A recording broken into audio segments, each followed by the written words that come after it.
So my name is Carolyn Turner, and I am a Regional Early Literacy Specialist. So we're going to talk about multi-tiered systems of support. We're going to look at MTSS in terms of a need assessment for reading, and we'll also dive a little teeny tiny bit into what's called a Reading Tiered Fidelity Inventory. So in this session, we are going to talk about sources of reading difficulties, why kids might be struggling to read, why we have this stagnancy that's occurring in our reading data, and that's been happening for a pretty long time.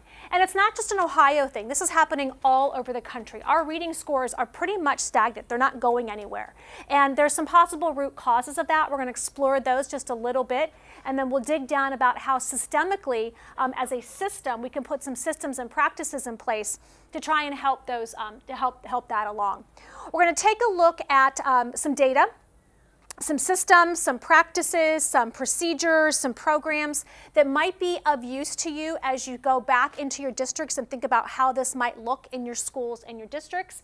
And then we'll talk just for a brief little bit about the Reading Tiered Fidelity Inventory, its purpose, a little bit how to use it, and what it might do for you in your school or district. That Google link takes you to a folder. In the folder, you will find a PDF of this presentation, and then also something called a school installation checklist. Those same documents can be found on the Striving Readers landing page under Literacy Academy. The actual PowerPoint is on ODE's website along with the school installation checklist. So we're going to start off by talking about the simple view of reading. We'll move into those data systems practices to improve reading outcomes. Those items that Tim Shanahan talked about this morning, because there are evidence-based procedures and policies and practices that we fall back on. We'll overview the R-TFI, and then we'll take a look at an installation checklist. And then our author of this presentation, Kim St. Martin, she has some final thoughts to share with all of you in terms of what districts can do and then what schools can do after leaving here today. All right? So let's start off with the simple view of reading. So reading, it's interesting that Goff and Tumner call this the simple view of reading, because reading really isn't simple after all. Reading is a highly complex, structured event. There are lots of things going on in our brains as readers. And when you are learning to read, there are even more processes that are going on in your brain. There's actually a four-part processor in your brain. Things are happening simultaneously, all those synapses and neurons going on. And so this is basically just the simple view of it. And it's interesting that this is an equation. And what do you notice about this particular equation? What kind of equation is it? It's a what? It's a multiplication problem. And if you go back and you dig deep down in your brains and you go all the way back to maybe second or third grade when you first learned multiplication, something happens in a multiplication problem. And when you take a particular number and you multiply it by any other number, your product is always going to be that number. And that number that I'm talking about is 0.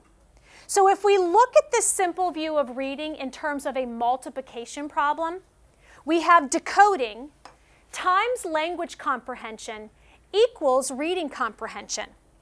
And if either side of that equation is a 0, the product, the reading comprehension, is going to be a what? It's going to be a 0. So if you have a child that is very weak in their decoding skills, and we can assign that decoding a 0, and we multiply it by strong language comprehension, their overall reading comprehension is going to be a 0. They're not going to have strong reading comprehension. Likewise, if they are very strong in decoding, they can read every word on the page, but they can't analyze it, synthesize it. They're not strong in their vocabulary or their background knowledge, and that language comprehension is also a 0, then the overall reading comprehension is going to be 0. So while each of those domains, the decoding and the language comprehension, you need to have both of them, and they operate sometimes separately by themselves, neither on its own is sufficient. You need to have both of them. Strong decoding and strong language comprehension equals reading comprehension. So when we break that down even further and we take a look at language comprehension, all that it entails, and we can start to teach language comprehension from way itty-bitty. We can teach language comprehension through background knowledge that we build. We can teach language comprehension through the academic language and the vocabulary that we are building in young children. We can talk about inferential skills and narrative skills, being able to tell a story and relate a story. So these language comprehension skills are really built early on as well. Decoding, though, is really kind of where it starts. Because unless children are able to read the words on the page, and they have a strong foundation on how they attack those words, and they are taught to attend to all the letters and sounds and words, and they have a process and a procedure for attacking those words, that language comprehension side is really going to falter. And we'll look at a case study like that in just a little bit. But that decoding is all about print concepts, developing phonological awareness in children. Phonological awareness is that ability to hear sounds. We can do phonological awareness activities in the dark. We could close the blinds and turn off the lights and close the door and close our eyes, and I can start to give you directions and examples, and you don't have to see a thing. It's all about how you're hearing the sounds and manipulating the sounds. It's the spoken language, because our language really does go from speech to print.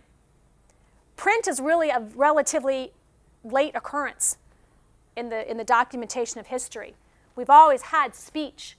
So our language is moving from speech to print, and we're getting kids to go from using their speech to isolating that on a piece of paper, their print. Moving to phonics and word recognition, applying those grade-level phonics skills. Word knowledge, sight vocabulary, and then being fluent in all of that with accuracy and expression. So that's the simple view of reading. It's really not so simple. Tim this morning talked a lot about science, evidence bases, research. Reading is rocket science. Dr. Louisa Moats wrote an excellent article about that and pretty much laid the foundation for a lot of the work that we're doing in Ohio with it. It's rocket science. It's systematic. It's sequential. It should be taught explicitly. And we do that by looking at those two domains of decoding and language comprehension. We think of teaching reading in terms of big ideas. At the elementary level, we have phonemic awareness. And the reason why that starred up there is because it's kind of the forgotten big five. That's the piece that teachers tend to forget or don't know that they should really focus on. So phonemic awareness is important. It really is the building block of everything we do in reading. Phonics, attending to those letters and sounds, being fluent in the reading, vocabulary, and comprehension. And many times when we ask about the big five, comprehension is the first one to go. Everybody jumps right to comprehension. And so we have that starred for phonemic awareness because we don't want to forget that phonemic awareness really is the building block of this whole process. When children move into being adolescent readers, that 4th through 12th grade, phonemic awareness is still important. The shift changes a little bit, though, with phonemic awareness because you're looking at more morphemes. So we're looking at how parts of words are built on one another, and then that transfers into that advanced decoding. So that could go cross-categorically, too, cross-content areas. So if we're thinking about phonemic awareness, phonological awareness in older children, let's say you're teaching a lesson on the Civil War, and the word reconstruction is coming up. That's a vocabulary word, but you want kids to be able to owe it and own it and be able to deconstruct it. So you have that word reconstruction, and you have the class say reconstruction. And so then you ask them, all right, take the word reconstruction and change re to de. Deconstruction. Say deconstruction. Take off the shun. Deconstruct. Say deconstruct. Take off the de. Construct. That's being aware of those word parts, and then that in turn helps with that advanced decoding. Fluency is also a big idea of adolescent readers. Vocabulary, comprehension, and the hardest one of all is motivation. I'm not sure what levels we're working with here, but I know even with my own children, they loved to read when they were little, and they got to be about 6th, 7th grade, and the amount of time they spent with their book started to go down and down and down. That motivation to read, they lost that motivation to read, even though they were readers. They were fairly good readers. And so getting kids motivated to read, how do we tap into that inner motivation? Is it because they don't have background knowledge to make them enjoy what they're reading? Because there's lots of different layers of language that appear in even a sentence that you have to be able to understand and construct in order to read. So it's tapping into that motivation piece as well for 4th through 12th grade readers. So let's talk a little bit about why kids struggle and why kids for so long have struggled to learn how to read, which in turn then leads to them being not able to read to learn. Well, for so long, our traditional approaches, we didn't use instructional methods that really attended to the sounds and print and code of the English language. Because the English language, believe it or not, it is a system. You know, you've probably heard there's no real pattern, there's no real rhyme or reason. Well, there really is a rhyme or reason to the English language. And if you dig down deep into it enough, and you're very explicit enough in your teaching, and you're following an adequate scope and sequence, there really is a pattern to teaching the code of written English. And so for so long, we sort of lost sight of teaching that code and teaching it in an explicit, systematic, and sequential manner. And so that's a reason why children have struggled to learn how to read. We've used this whole word approach, where if we present a whole word and get kids to kind of memorize by maybe flipping through cards, or the more we read it, the more we'll get it. We've kind of fallen back on that approach too. That sort of fell short because there again, we haven't been teaching kids to attend to the code. What do the letters and sounds say? We've used a 3 cueing system. A lot of times I go into classes and I listen to teachers and I see the pictures on the wall. And one of the first strategies we attend to tell children is, look at the picture. Well, that's okay to a point, but what happens when that kiddo gets to 3rd grade and that's the strategy that they fall back on? Well, by 3rd grade, there are no pictures anymore. All you have is a bunch of jumbled up letters that you haven't been taught systematically how to crack, because it's a code. You haven't been taught that CH really says ch. You haven't been taught that, you haven't been taught all those patterns that AI is going to say I, and you haven't been taught it in a systematic manner.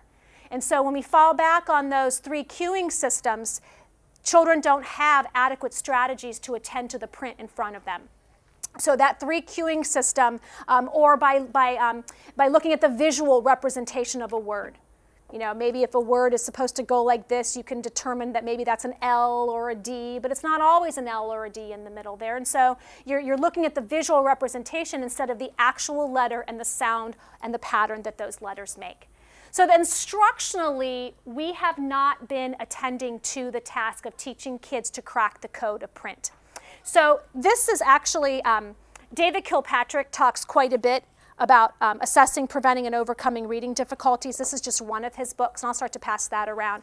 It's not a light read. It's not a grab a glass of wine and read it kind of book, but it is a good book as you look through and you think about where we're falling short in terms of reading and teaching children how to read. So what do we do about it? Well, we need to think about how we are assessing children. We need to think about intervention-oriented assessments. We have our state tests. Those definitely have their limitations. They are not intervention-oriented assessments. They take them in April or May, they go away from the summer, and then we don't get those back until the following fall. They're not immediate, right there, spot on assessments that we can use to dig down deep into what a deficiency or what a deficit might be. So we need to start administering some intervention-oriented assessments. We also need to think about how we analyze the data that comes from those assessments and imply methods of reading acquisition to address those reading deficits. So if we give a universal screener and it's telling us that our children are not able to segment words. So if I give you the word ship, you would say sh, I, Or if I give you the word cat, you would be able to say k-at. If our data is showing us that that the majority of our students are not able to do that, we need to look for an evidence-based strategy, an evidence-based program, an evidence-based intervention that allows us to teach our children explicitly how to do that. So we're analyzing that data for the whole group, for the greater good. But then we also need to be able to use that data to intervene, because some children, even with that core instruction, may not be able to get that. They may need some interventions based on specific deficits. Maybe the issue with that child that can't say sh, ip, is because they can't even tell you the first sound in ship. And so intervening and drilling down to the specific deficit and what that child might need in order to learn and crack that code of print. As they get older, because they get older and they're still expected to read to learn, we may have to be teaching some compensatory strategies in addition to those code cracking strategies. We may need to be teaching children on what to do when they come to an unfamiliar word, a longer word, a big multi-syllabic word. We might have to teach children what to do and how to understand text features, and what all those maps and graphs and captions and different features, headings and different features in a text are for, and what we're supposed to do with them. We may have to teach them how to extract the most important pieces of information. So we're teaching them these compensatory strategies so we can take that idea of learning to read and turn it into reading to learn. So we have to address that continuum of needs from early on all the way up until 12th grade. And so you might want to think about, too, that it's a lot easier to intervene with a kindergartner than it is with a third grader. It takes about 15, 20 minutes or so of intervention in a kindergartner per day. It takes about 2 additional hours in a third grader to intervene, and that's on top of core instruction. Nobody has that kind of time. You don't have it within your day, you don't have it after school. So thinking about that early intervention and that early prevention. So when we think about compensatory strategies in terms of advanced decoding, this comes from a program called Rewards. It was written by Anita Archer. A lot of times we don't like to promote programs and things like that, but the parts of this program, the compensatory strategies taught in this program are really good, and they work. They work for children who are already reading at a third grade level. And so what you're teaching them is you're teaching them, first of all, explicitly and systematically and sequentially that there are overt strategies to attacking words. You teach them through lists, you teach them through phrases that when you come to an unknown word, you circle the prefix, physically circle the prefix, circle the suffix, underline the vowels, say the parts of the word, say the whole word, and then if need be, flex here and there to make it a real word. You keep drilling that over and over and over again. And then they can take those overt strategies and they can make them covert so that they're doing what we do as proficient readers. We do that automatically whether you realize it or not. When you come to a word in that Kilpatrick book that you might not know, covertly you're looking for a prefix, you're looking for a suffix, you're looking for vowels, you're looking for roots. You're saying the word, and then you're making it that real word. So they're going from the overt to the covert in terms of decoding those long multi-syllabic words. We can do the same thing with comprehension strategies. And these strategies can be taught to any level. They can be taught to our below level, our on level, and our above level students as well. We're teaching them that what they are reading or listening to has meaning. And we're doing that through an I do, we do, you do process. We're explicitly teaching that. When we think about comprehension strategies for 4th through 12th graders, we teach them passage reading procedures, how to attack a passage, how to chunk it. We're teaching them some survey question, read, recite, and review. We're teaching them how to summarize using writing frames And we're teaching using explicit vocabulary. Gone are the days when looking words up in a dictionary should be the go-to strategy for teaching vocabulary. Kids don't own words when they just simply look them up in a dictionary. Now, you have to have a dictionary. Dictionaries have to be readily available for our students, but that's not the method that gets kids to own a word. They have to say it, they have to use it, they have to use it in a student-friendly definition, they have to read it in a sentence, they have to write it, they have to talk about it all day long so that they own that word. Another resource I wanted to share with you, Isabel Beck's book, Bringing Words to Life. She talks about the 3 tiers of vocabulary words. Our normal, everyday conversation, we use tier 1 words. When we get into some more specialized words, that's tier 2.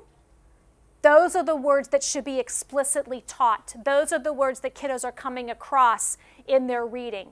And then she talks about tier 3, those highly specialized words that might not necessarily need to be pre-taught, but because they come into context in the course of a subject.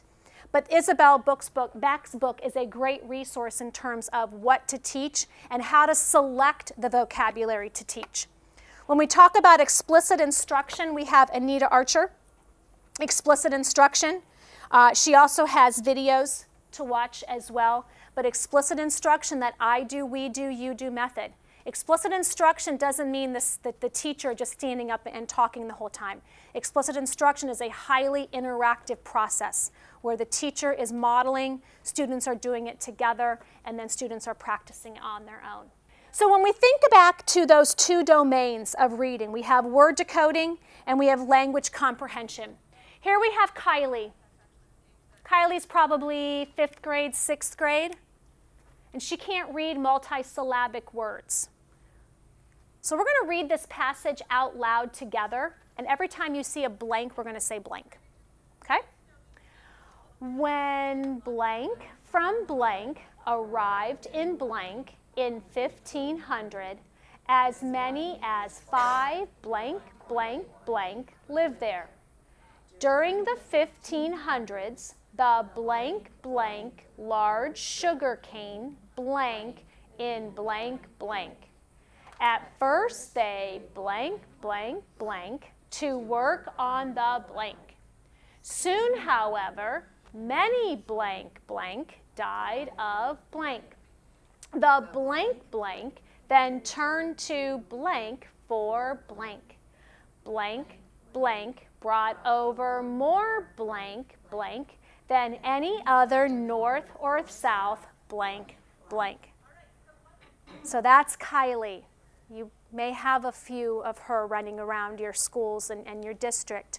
Kylie has very little attack skills to read multisyllabic words.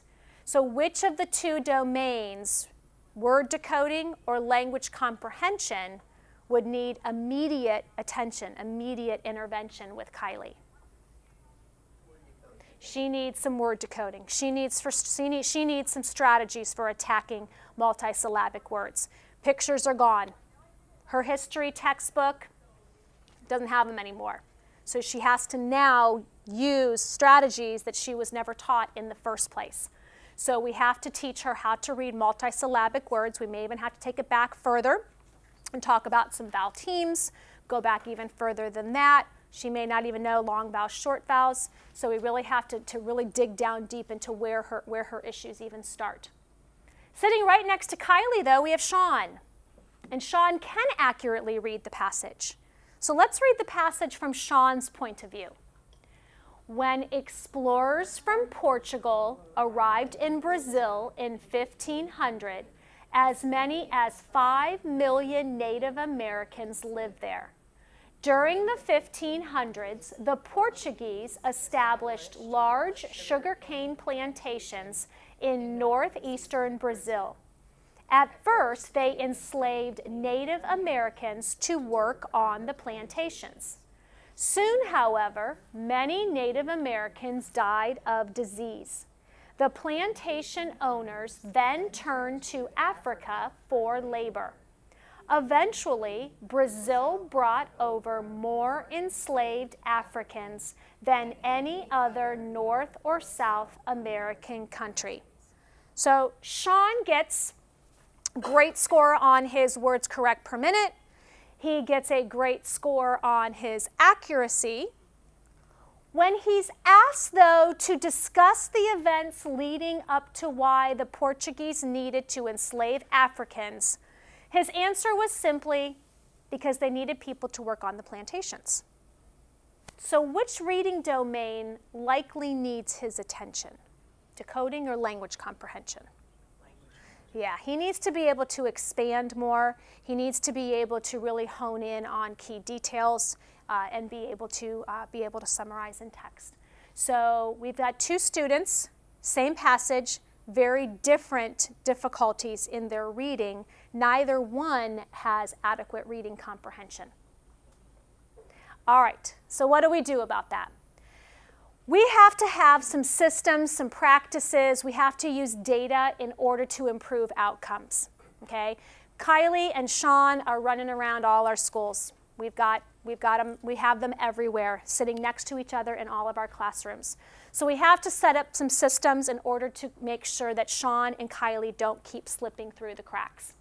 We do that through a multi-tiered system. We do that through a system that supports social competence and academic achievement, but it also supports student behavior. Okay, we look at the two sides of the student. We look at the student. We also, though, want to make sure that we are supporting adults, supporting them in their decision making, and also supporting staff behavior so that staff knows how to interact and intervene with that struggling social aspect of the student, so that staff know how to intervene with the struggling student behavior. Because unless we have that strong behavior system going, we won't really be able to address a whole lot the academic piece. So by putting together strong systems, practices, and data, that will affect outcomes. That will affect student outcomes behaviorally and academically. So we look at it in terms of data.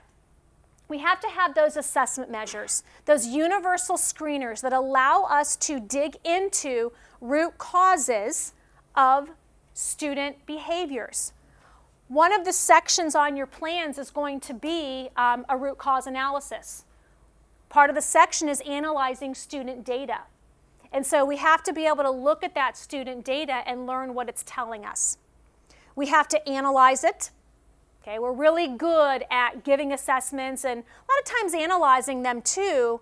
What a lot of times we fall short on is planning based on what we learn. Or if we do plan from what we learned, we need to be able to share that out. We need to be able to share it with our stakeholders, share it with the rest of the school, the teaching staff, the teaching team, share it with the district. Because if we're finding things that are working, we want to replicate that. If we're finding that something is not working, we want to stop it. We don't want to keep doing those bad practices over and over again. So it's all about giving the assessments, analyzing them, developing a plan, and then sharing out. We do that through strong systems, through teams.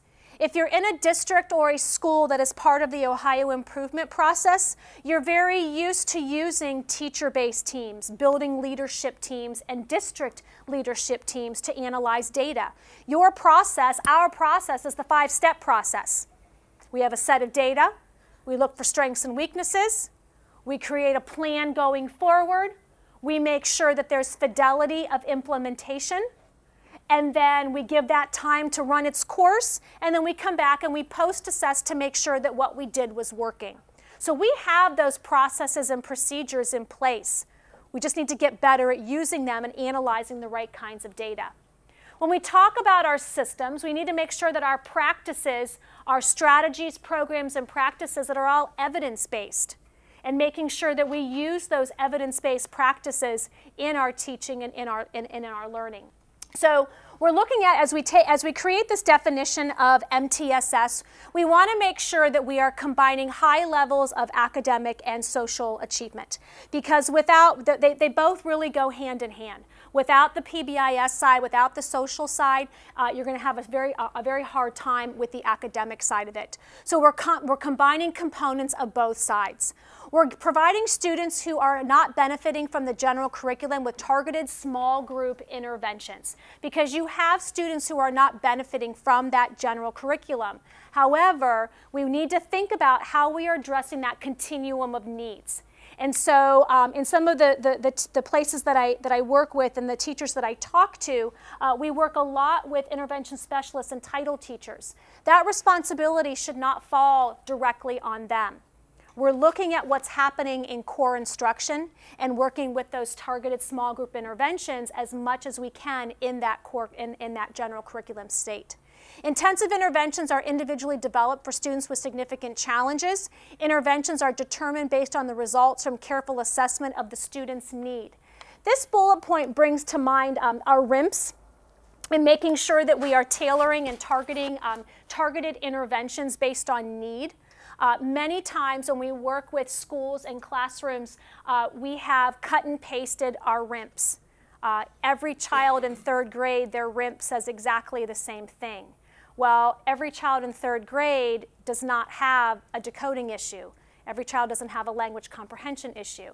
So it's drilling down to make sure those targeted issues are addressed and are carefully determined based on your data, and looking at that to create that assessment plan. Progress monitoring is huge in this process, because if you are assigning interventions and your interventions are going for maybe 4 to 6 weeks depending on the need of the student, you don't want to start on week 1 and then reassess 30 days later to realize that that intervention that you assigned isn't working. You want to be able to have frequent progress monitoring throughout to ensure that what you're doing is working, and if it's not, figure out why. It may not be because of the intervention itself. It might be how the intervention is delivered. Maybe it wasn't delivered as often as necessary. Maybe it wasn't delivered for the frequency. Maybe the person delivering the intervention didn't deliver the intervention in the manner it was intended. So progress monitoring will help you determine whether or not what you're doing is working, and then from there are other decisions that need to be made. The data is used to collect resources to improve social, academic, student learning. So when we have this data and we show that our students are weak in phonological awareness, we want to make sure that we now have resources allocated to teach phonological awareness. We want to make sure if there's a severe phonics deficit, if our reading program is not addressing phonics sufficiently and our data shows that our children are not good in decoding, we want to make sure that we allocate resources that are based on that particular deficiency. So most of us have seen this model, the visual representation of MTSS. All students, it's all about core instruction. From top to bottom, bottom to top, everybody is receiving core instruction, preventative, early intervention for all students. Some students are receiving some targeted interventions, and then some students are receiving some intensive interventions. And notice I'm saying that all students, some students, a few students are receiving these interventions. One of the things I've really had to work very hard on, especially the past couple of years as I've been working through this project, is not assigning kids to labels. We don't have green kids, yellow kids, and red kids running around our schools. We have children who are receiving universal prevention core instruction services. We have children who are receiving targeted intervention, and we have children who are receiving intensive intervention. Those labels are meant for what the adult is doing. The labels are not meant to say he's an intensive kid, or he's a targeted kid, or he's a universal prevention kid. Another way to look at it is this way. We're layering on supports, remembering that all students are receiving this universal core instruction. It's about all students. Some students are receiving some targeted services, and some students are receiving intensive services. And from this one, I'm refraining from saying intervention, because look at our friend at the top. She's math accelerated. So your intensive services for her might be some acceleration above and beyond her classroom grade level age-wise peers. She's achieving well and beyond what core instruction is giving, so her intensive services are some accelerated services. And then also notice too that where some could be receiving reading remediation, others might be perfectly fine in science, social studies. You know, they're up and down depending on child skill. Okay, so it's all about labeling the supports and not the students themselves. We don't have little red, green, and yellow children, Christmas colors running around our schools. So in the elementary school, here's what it looks like. It all starts with PBIS, positive behavior and intervention supports, having that social and emotional behavior supports for children. So Kim St. Martin, that develops this series for us, and we've worked quite a bit with her on this, she works out of a project in Michigan called My Blissy. And when you go through the My Blissy site and you take a look at all their modules and all their trainings, the very first year is spent with PBIS and making sure schools are set up with systems to address social and emotional supports. And that's where they start. Then their training moves into the big ideas of reading, that phonemic awareness, phonics, fluency, vocabulary, comprehension piece. Making sure that we are using evidence-based core reading programs, but also remembering that no program is perfect. And that as you are looking and you are starting to work through your program to match it up with your data. If your data is telling you something, you may have holes that need to be filled. So that evidence-based core reading program is not going to solve all of your problems. And please don't let the publishers tell you that it will. Publishers are very good at saying their core reading program meets all of the needs of your district, and you know that it will not. And so you have to be much smarter than what your program sometimes is telling you. Explicit instruction. I passed around the Anita Archer book, making sure that when you are selecting those evidence-based programs, it has explicit instruction, and that your teachers are teaching using that explicit instruction. It's extremely important. Using those reliable, valid screening, progress monitoring assessments, making sure that you're screening, but then also progress monitoring. Making sure that you're using data-based decision-making, and you're doing that across the school, the grade level, and at the individual student level. You want to make sure that your teacher-based teams, your building leadership teams, if you have an MTSS core group that's helping teachers to analyze student-level data, you're making sure that you're using that data to make those decisions, and then using those evidence-based interventions as well. Secondary looks about the same. Still, we start with PBIS. I mean, if you think about our high schools and you think about the structures and systems that are in our high schools, it seems very elementary to enact protocols of walking down the hallway, or how we leave a classroom and enter the library, or how we leave the gymnasium and walk up the steps to another, or in the cafeteria line. It seems very elementary to do that, but those are the things for our children who come from such tragic and chaotic homes. Those are the things that make a difference, having that order and having that system. And so making sure that looking at those social emotional behavior supports as part of that PBIS structure is very important for all of our children at all different levels. We focus on those big ideas of adolescent reading, and we think about how we do that across the school. That AP physics teacher still needs to know about advanced decoding. That AP physics teacher needs to know how to teach vocabulary explicitly and to share those explicit vocabulary teaching strategies with their colleagues. What do we do before reading, during reading, and after reading? Are we replicating good strategies across the school? We see explicit instruction again, reliable, valid assessments to the best extent possible. That gets difficult as you get into the upper grades. But we're still using that database decision making. And we're sharing information across departments and cross departments. Okay? We want to make sure that perhaps the math department and the science department are collaborating with each other at some point. Maybe the entire math team is collaborating with each other, making sure that we have those common conversations with each other. And then there again, using evidence-based interventions. We're going to do a quick overview of the Reading Tiered Fidelity Inventory. So the R-TFI can be found at that site. If you are looking at the PowerPoint from ODE's website, you should be able to just click on it and it takes you right to it. If not, you can type that in there. I did not put it in the Google folder because the R-TFI, they are always making revisions to it.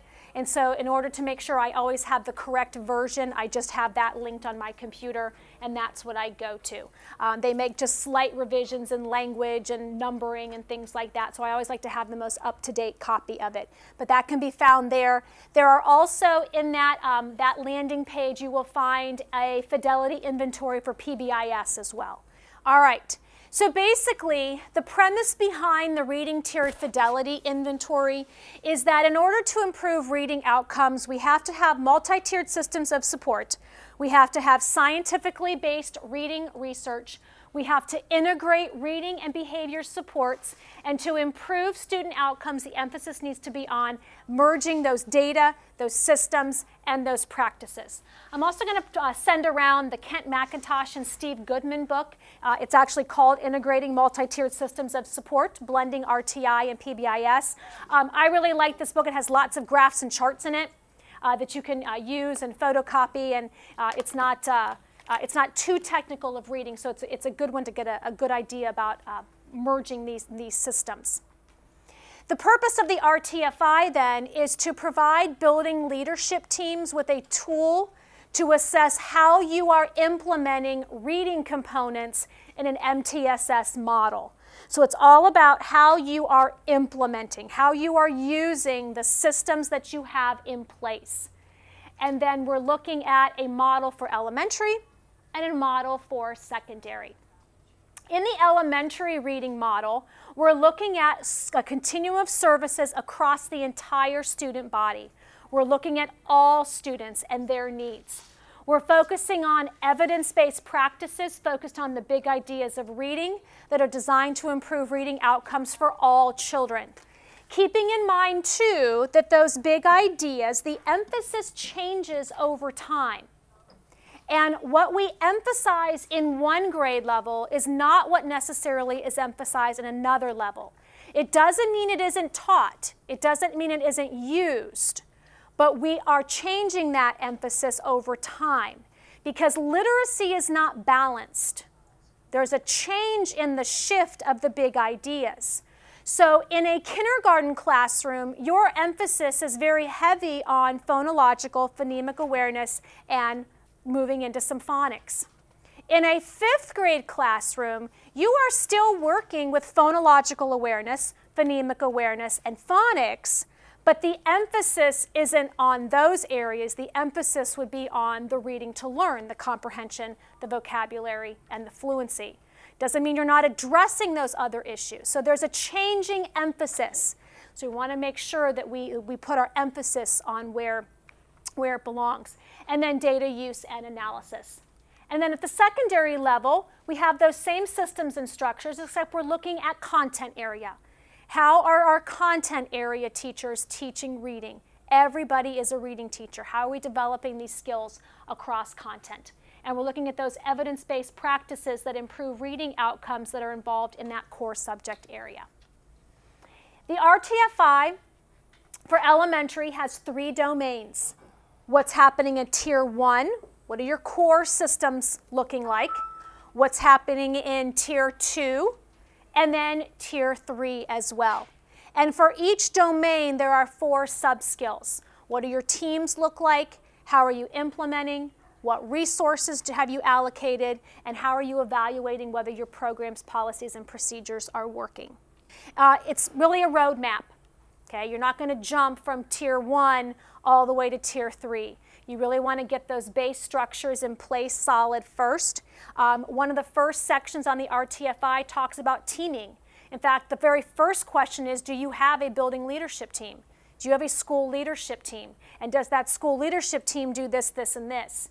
And if the answer is a 1 sort of in place or 0 not in place, that's what you need to address, boom, right away, is getting a team in place that can make decisions and has the capability to make decisions. So it really sets up a roadmap for you. It focuses on your data again, your systems, some practices and programs that align with MTSS core features, and they do complement the behavioral part of the MTSS model. As you dig down deep, especially into Tier 1, there are questions about does your school address classroom behavior? Are classroom behavior rules posted? Are classroom behavior policies posted? Do you have hallway procedures? Are those hallway procedures posted? Do you revisit classroom behavior procedures? So after a long Christmas break or winter break, do your teachers come back on January 3rd and reteach and revisit those classroom policies and procedures? Do they reteach? We walk on the right-hand side of the hallway. Here's how we walk through the cafeteria line. One in, one out in the restroom. It's a no-talking zone in the library, but it might be a quiet chatter in the lunchroom. So are you revisiting those policies and procedures? Those are all questions that are addressed in the R-TFI, even though it's a Reading Tiered Fidelity Inventory. But those PBIS structures are extremely important. So you get to dig into it now. So if you're following along on the PowerPoint, you can just click right on it. If not, you can head into it from here. So you can take a look at what exactly it is and where it might be of use to you.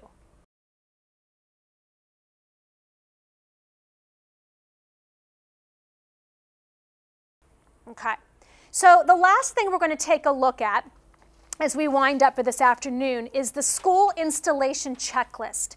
That is the other document that is linked on ODE's website. It is also the document that is in the Google folder. It's the same document. So it's the school installation checklist. And when we think about the stages of implementation, we explore, and then we install, and then we do some initial implementation, and then we have full implementation. This is installing some practices. We want to make sure we're setting up this infrastructure. We want to make sure that we are supporting the teaching of reading, the assessing of reading, and the digging down into specific skill deficits that might be needed in order to intervene. We want to make sure that we have professional learning is occurring. So once we start to set up, if you don't have school teams, and you start to set up school teams, you're going to want some professional learning about how those teams should be operating. Maybe you're working through the Ohio improvement process and you need some refresher trainings. You have lots of services at your disposal for those refresher trainings or services that could help you. So thinking about that professional learning, there are activities that are necessary to initially implement, like setting up your teams, making your plans, what data you are using. Those are all important. It has a checklist that addresses the elementary and secondary. It's arranged by modules. You'll notice that there are notations as to how many learning sessions are needed to successfully get through the information so that your staff is understanding of it. And then it is aligned to the R-TFI. We'll take just a few minutes if you want to take a look at it. Modules 1 through 7 have a kind of a common theme, and then Module 10. Modules 8 through 9C, along with Module 10. And then think about what areas in those modules your school might need to tackle first before you can move on to anything else. If you are working at the district level and you are in charge of making decisions at the district level, it's extremely important at the district level that you develop a scope and sequence of professional learning. You really need to map out where you're going with this whole thing. That school installation checklist can help, thinking about what you've learned today, thinking about the continuum of supports, but you really need to have a scope and sequence of professional learning. It has to systematically address knowledge, skills, and abilities of teaching reading and those systems of teaching reading. Designing an assessment schedule if you are giving universal screeners, that assessment schedule should be laid out for school staff as to when they are giving the assessment, by when it should be given, when the data should be entered, when the data should be analyzed. That school assessment schedule should also include trainings as to how to administer the assessment, because that's very important for the fidelity piece of it. And then also build into that trainings for refresher trainings. So I've given DIBELS assessments for years, but when August comes around and I'm ready to give another round of assessments, I always want to go back and watch my videos again to make sure I've got the right scoring procedures down. So building that all in as well. Assisting your schools in analyzing that R-TFI data or their PBIS data and their behavior outcomes. And support schools by efficiently and effectively removing barriers that prevent schools from doing their work. And so I don't mean to offend any district level officials, but what we tend to do is layer things on and we never take off other things. So really thinking about what your vision is, what that scope and sequence of learning is, and trying to remove any barriers that are going to impede implementing these reading and PBIS systems in your schools. Then at the school level, stay the course. If the district is committed to doing these things, then you are committed to doing these things. Staying the course, using that R-TFI data as your roadmap. Prioritize for your school what needs to be done. Coordinate the work of your school teams. Your building leadership team should be a sampling of some of your other school teams so that they can meet and convene and coordinate work. Share your data on a regular basis. Share it with your teacher-based team, share it with your building leadership team, share it with the district leadership team, and share your successes. Because if something is working well in your school, chances are it's going to work in some other school in your district as well. Develop your knowledge, skills, and abilities of all staff in terms of reading, in terms of analyzing data, in terms of using the data, planning for instruction, planning for intervention. It's a collaborative effort. It's not the job of your intervention specialist and your title teacher to run around delivering interventions to every student. It's everybody's job to address all the continuum of needs and services in the building. And so this is Kim St. Martin's brief little resume, her contact information, and then once again, here's my contact information if you need to contact me for any reason. All right, thank you everybody.